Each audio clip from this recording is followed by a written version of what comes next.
2024 চনত জিএমচিএইচত 11,55,000 ৰোগীক চিকিৎসা প্ৰদান 48,917টা অস্ত্ৰোপচাৰ সম্পন্ন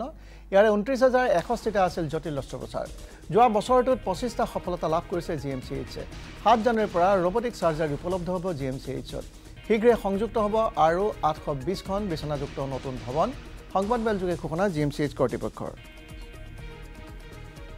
2024 বছৰটোত আমি প্ৰায় 12 লাখ ৰোগী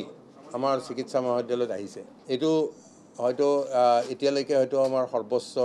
আমাৰ 12 লাখ তাৰ মানে প্ৰতি মাহতে আমাৰ প্ৰায় 1 লাখ ৰোগী আহিছে প্ৰতিদিনে আমাৰ 3000তকৈ অধিক ৰোগী আমাৰ আহি আছে যোৱা বিগত বছৰটোত আমাৰ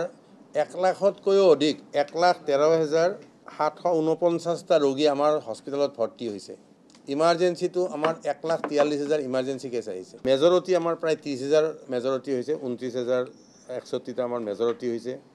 মাইনৰিটি হৈছে 19,000 এই বছৰৰ ডেলিভাৰী হৈছে 13,172টা আমি গুৱাহাটী চিকিৎসা মহাবিদ্যালয়ত আমি আইভিএফ আৰম্ভ কৰিছিল আমাৰ বৰ্তমানলৈকে প্ৰায় 26 গৰাকী